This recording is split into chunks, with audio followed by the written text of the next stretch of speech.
You're watching World News Program. I'm Miriam Zian. These are the headlines. By majority and consensus, Algeria wins the presidency of the African Parliament. The elected president affirmed that the victory is a triumph for a unified African will, while the African Commission emphasizes the African Union's support for Algeria in achieving common goals.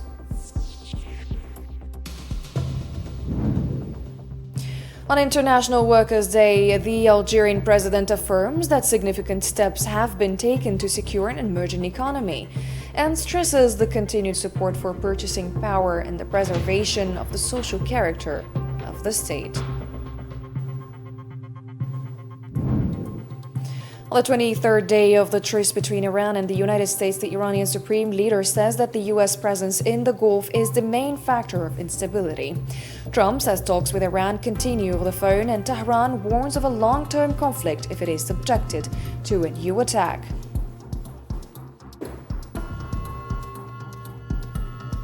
Welcome back. These are the details of your nightly news. And first in our file, Algerian Council of the Nation member Fatah Boutbig was elected Thursday as the new president of the Pan-African Parliament for the 2026-2029 term, winning 119 out of 152 votes during a plenary session held in Midrand, South Africa.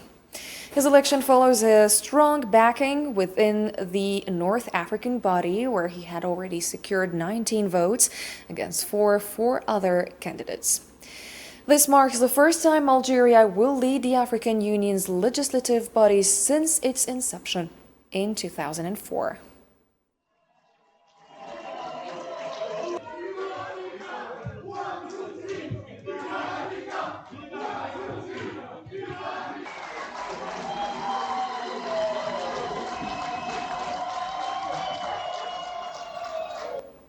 In his first speech as president of the Pan-African Parliament, Fatah Boutbig said his victory reflects a united African will. He pledged to strengthen the Parliament's role, amplify its voice, and bring it closer to African citizens, stressing that a continent that led historic liberation movements can achieve a major modern renaissance.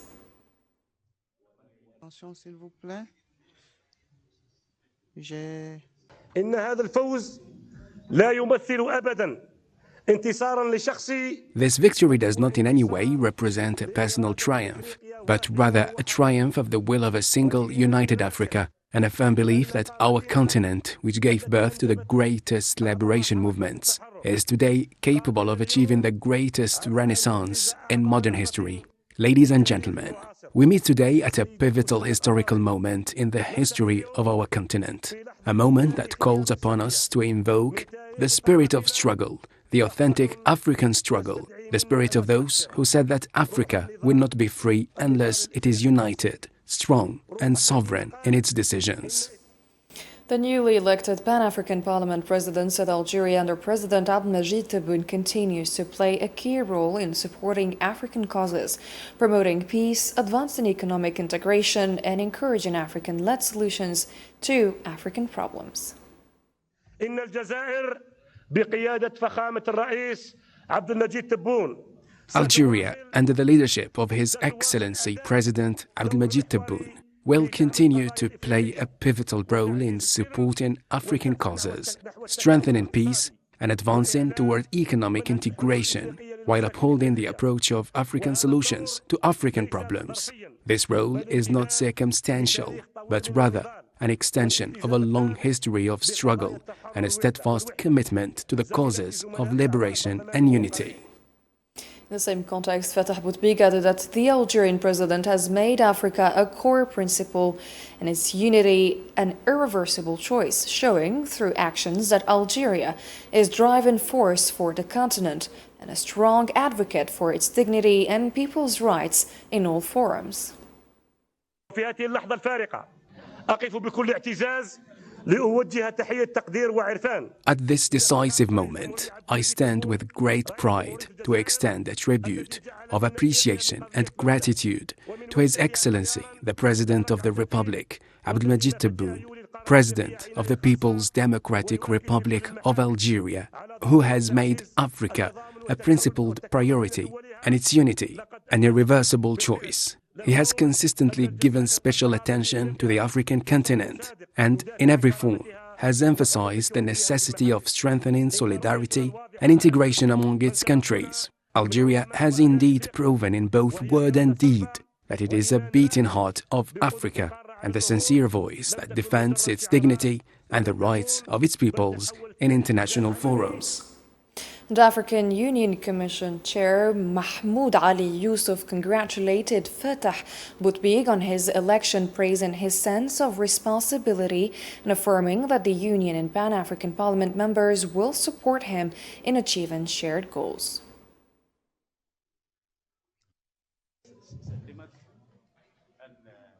ودعوني أبدأ بالتهنئة تهنئة السيد فاتح بوتبيغ. Let me begin by offering my congratulations to Mr. Fatah Boutbig, the newly elected president of this parliament. I commend the high sense of responsibility you have all demonstrated during this delicate process. I'm fully aware of the challenges that lie ahead of the president, and I would like to assure him that he will not walk alone. You, the esteemed members, will certainly support him in carrying out his duties and in fulfilling the trust that has been placed in him. As part of the Pan-African Parliament, we will stand with him, coordinate our efforts and work as a team to achieve our shared collective goals, the Africa we aspire to, integrated, secure, peaceful and prosperous. Algeria was elected Vice President of the 11th Review Conference of the Nuclear Non-Proliferation Treaty at the UN headquarters in New York, reflecting its recognized role in multilateral nuclear disarmament. This election for a conference running until May 22nd, which Algeria has previously chaired twice, highlights its important contribution to strengthening disarmament and non-proliferation efforts.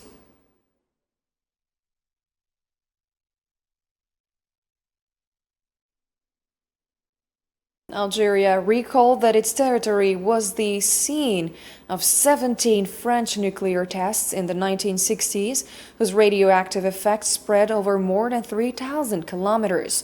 At the UN conference, Algeria's ambassador Ammar Ben Jama described this as a painful chapter in global nuclear history, highlighting the severe human and environmental consequences of those tests. The legacy of past experiments is far from being forgotten, but more painfully, they are not even recognized nor addressed. In this regard, let me remind my country's, Algeria's painful experience. In the 60s, our soil was the theater of 17 nuclear tests conducted by France. The first detonation, fallout reached over 3,000 kilometers away. And generation later, the consequences of these tests remain an open wound. The Algerian diplomat raised unanswered questions about why France has not provided maps of nuclear test sites or released the archives and data needed for environmental cleanup, criticizing what he described as a double standard that continues to harm innocent people.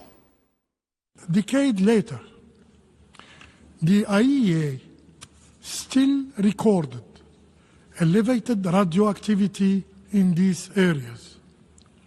The affected communities suffer these consequences daily. Illness, congenital disorder, and barren land. In the same context, Algeria reaffirmed its commitment to the Nuclear Non-Proliferation Treaty. Its UN ambassador Ammar Ben Jama said that by joining the treaty, Algeria chose multilateralism and renounced the nuclear option, stressing that the agreement is based on balanced mutual commitments. My country, Algeria, have chosen the path of multilateralism. we acceded to this treaty, and we have met all our obligations. Algeria's priorities, including the Middle East nuclear weapon-free zone, are clearly outlined in our working papers. And my country was honored to chair twice this conference. And we know by experience that this conference can achieve when there is political will. And we know how swiftly its credibility erodes when the political will is lacking. This treaty rests on a balanced, reciprocal commitment. Algerian Foreign Minister Ahmed Attaf met with the president of the France-Algeria Association, Ségolène Royal, during her first visit to Algeria to participate in the African Mediterranean meetings of thought. Attaf congratulated Royal on her election and discussed joint activities and projects aimed at strengthening dialogue and mutual understanding between Algeria and France. President Abdelmajid Tebboune said Algeria has made significant progress toward building an emerging economy through the commitment and effort of its workers. In his Labor Day message, he added that these achievements reflect an institutional environment that places workers at the heart of the economic activity.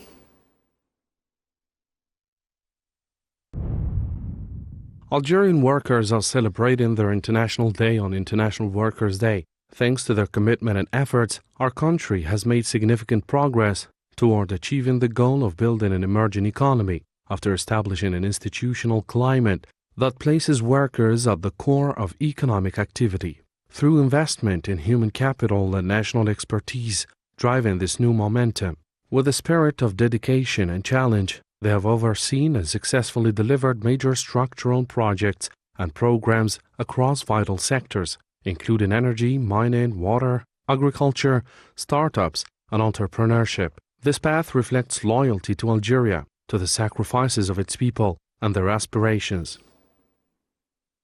President Tebboune said the achievements of Algerian workers mark the beginning of a stronger Algeria, ready to face challenges driven by the country's staff and workforce.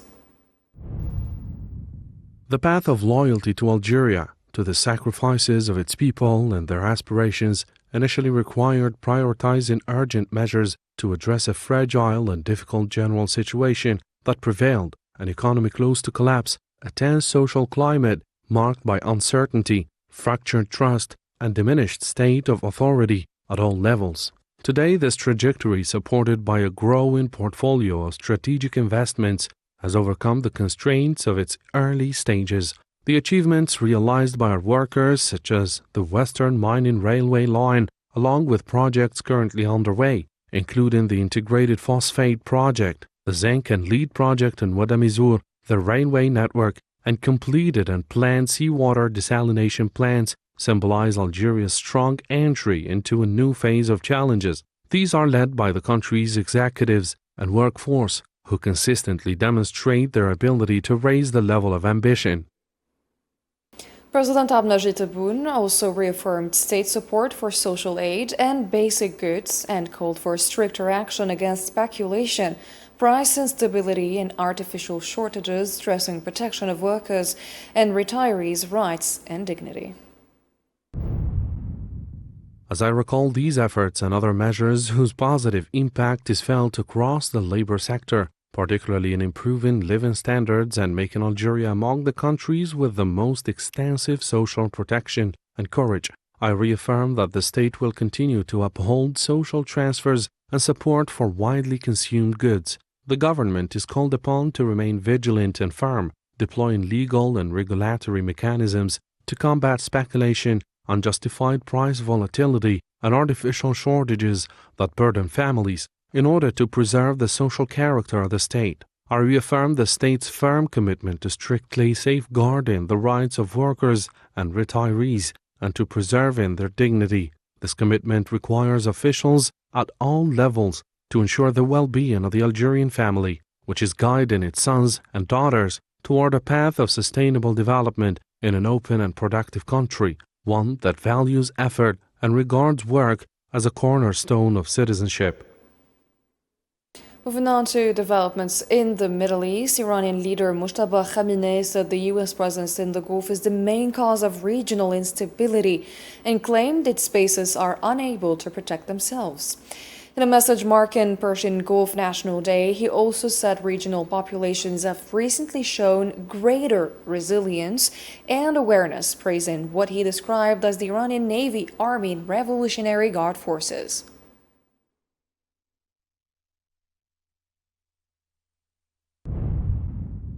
The peoples of the region, who for many years had grown accustomed to the silence and submission of rulers in the face of aggressors, have over the past 60 days witnessed displays of resilience, vigilance, and struggle by the heroes of the naval forces of the army and the Revolutionary Guard, alongside the courage of the people and youth in southern Iran in rejecting foreign domination. Today, thanks to Allah Almighty, and to the blessing of the blood of the martyrs of the Third Imposed War, especially the late leader of the Islamic Revolution, it has become clear not only to global public opinion and the peoples of the region, but even to the rulers themselves, that the American presence in the Persian Gulf is the primary factor behind instability, and that its bases are incapable of even securing themselves. So how could they secure others? U.S. President Donald Trump said talks with Iran are being conducted by phone after a planned U.S. delegation trip was cancelled. Speaking at the White House, he also claimed recent U.S. strikes destroyed most of Iran's missile production facilities. Have a nuclear weapon, and we've knocked out their Navy, we've knocked out their... I don't know, it depends. We have talks, we're having talks with them now, and we're not flying anymore with 18-hour flights every time we want to see a piece of paper. We're doing it telephonically, and it's very nice. I make a call, or I have my people make a call, and you know the answer. I always like face-to-face. I consider it better. But when you have to fly 18 hours every time you want to have a meeting, and you know what the meeting's all about, and you know they're going to give you a piece of paper that you don't like before you even leave. It's ridiculous. They've come a long way. The question is whether or not they're going to go far enough. So at this moment, there will never be a deal unless they agree that there will be no nuclear weapon. Iran warned that any U.S. attack, even limited, would trigger long and painful strikes on American positions in the region.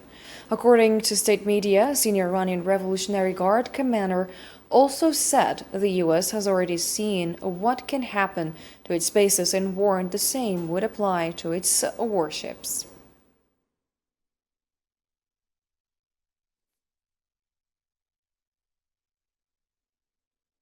Kremlin aide Yuri Yushakov said President Vladimir Putin proposed ideas to resolve the Iran nuclear dispute during a phone call with U.S. President Donald Trump.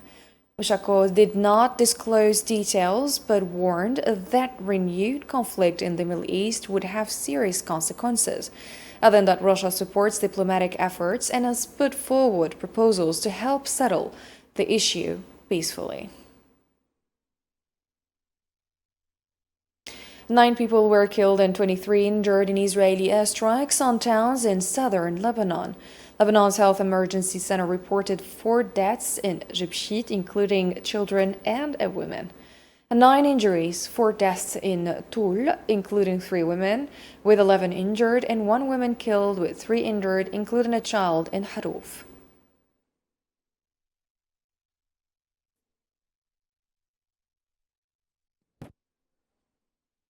Lebanon's health minister said the death toll from Israeli attacks has reached 2,586 killed and 8,020 injured between March the 2nd and April 30. The Health Emergency Center also reported 10 deaths and 58 injuries in the past 24 hours alone.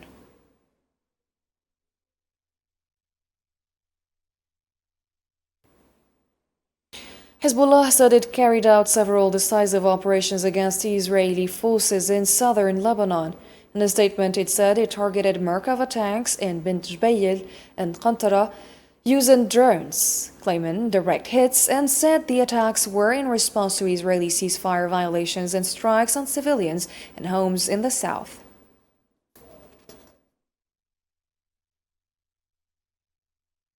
Iran's foreign ministry reaffirmed its firm support for Lebanon in the face of Israeli attacks. Foreign Minister Abbas Araghchi said in a phone call with Lebanese Parliament Speaker Nabih Berri that halting Israeli strikes on Lebanon is included in Iran's understandings with Washington, adding that Tehran will continue to prioritize stopping these attacks and calling on the international community to act against them in southern Lebanon.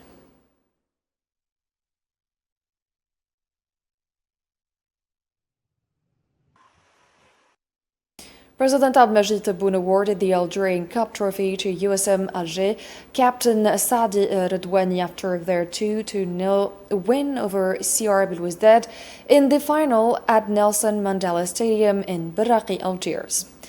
President Tebboune also presented medals to players, coaches, staff and referees and signed footballs for them. USM Alger secured its 9th cup title, equalizing CR Belouizdad's record with goals from Benayed 9 and Khaldi 13, succeeding CR Belouizdad as champions of the previous edition.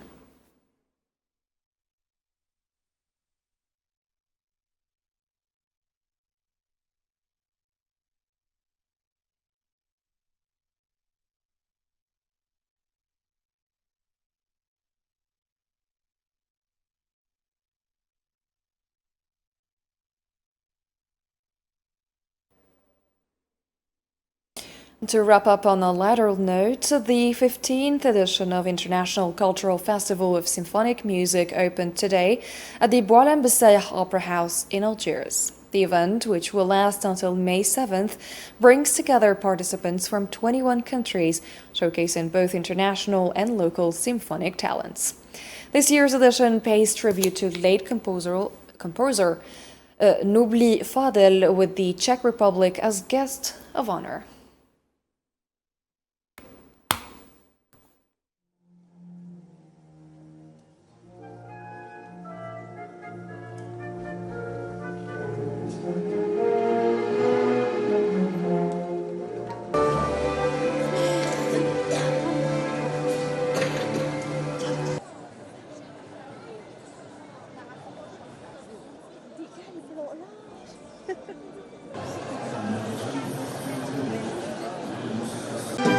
It's a very exciting time because it's the first time in Algeria.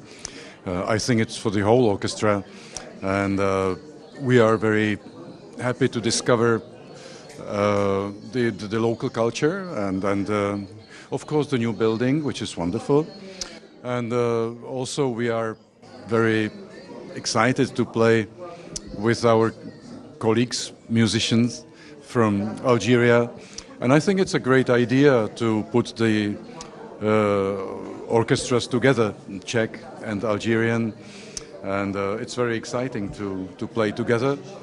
We have 3 concerts, 2 on our own and 1 common today. This is the end of our newscast. Thank you for watching. We're going to have our special coverage on Iran's war in a few moments, so stay with us.